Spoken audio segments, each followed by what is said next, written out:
Hey Santa. Yes, I understand. I'll tell them. I've just got off the phone with Santa and he gave me these 4 boxes for me to unwrap them for you. Each one of these boxes has a single mistake and also a solution that we offer to our clients to implement on their website when they migrate to Webflow or if they're on Webflow already. And if you stay until the end of the video, I have a special gift just for you. Let's start unboxing. The first box contains a mistake we see the most. Let's see what's inside.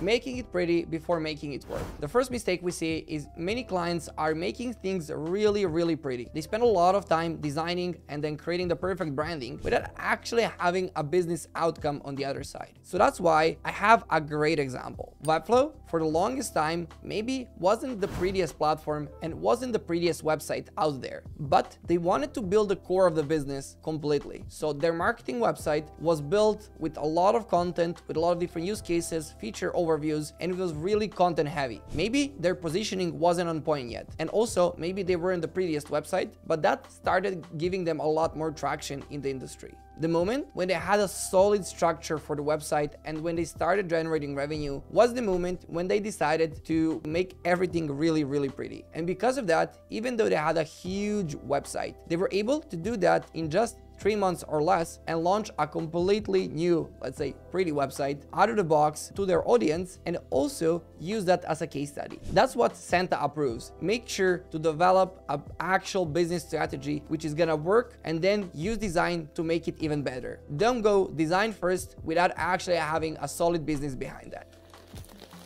Let's go ahead and unwrap the next big box. This one is big. Mistake we see is doing huge rebrands. Many times we actually say no to a lot of money. Why? Because clients want to migrate from one platform to Webflow and they also want to do repositioning. They want to go ahead and do a huge rebrand. They want to do a huge sprint, usually in just like 3 months or less like that. And the thing is, that can possibly be done, but you're not going to have any metrics to track what was the issue that caused maybe a drop in your conversions. Maybe the platform you migrated to wasn't good. Maybe the design is not good. Maybe the position is not good and it's totally not related to design after all. So that's why usually we say no to these huge conglomerate projects because they can end up being a huge fail. And what we usually recommend and what Santa told me on the call is to hopefully break out your big rebrand into a lot of small projects. This way, you're gonna be able to test a new homepage with new positioning and maybe a little bit of an updated design. See how that works. If it resonates with your audience, you can go ahead and push that towards your whole brand and take more of a marathon approach instead of a sprint. And because of this, you're gonna know which ideas you can double down and which ideas you're gonna be saving for next Christmas.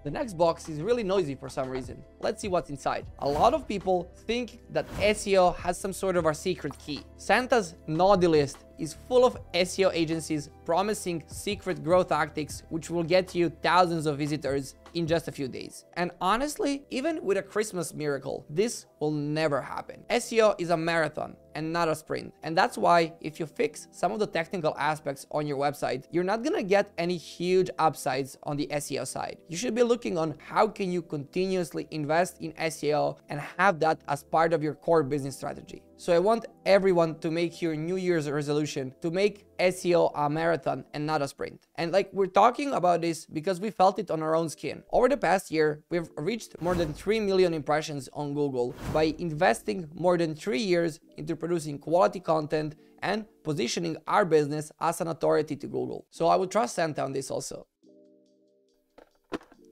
And the mistake we have in the next box is forgetting to keep track of your numbers. I mean, even Santa wouldn't be able to do his job properly if he didn't track how many gifts he gave to people over the years. And it's the same with your website actually in the end. If you're not using Santa's advice and having some proper website metrics you're tracking on a week-to-week basis, it's gonna be really hard to know are you doing something right. And here are some Santa's numbers that he recommends for you to track in 2024.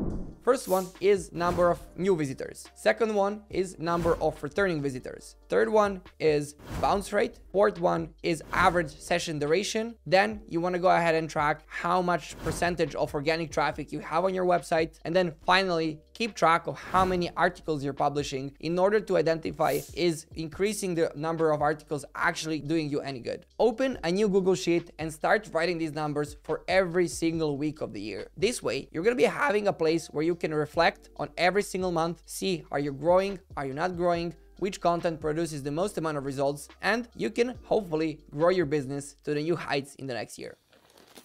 And that's a wrap, I mean literally. And this is the part everybody was waiting for. As promised, we're gonna be giving free Flow Ninja t-shirts. So you can write a comment down below in what are the mistakes you usually see websites or the mistakes you've made on your website, and the top 3 answers are gonna get a Flow Ninja t-shirt.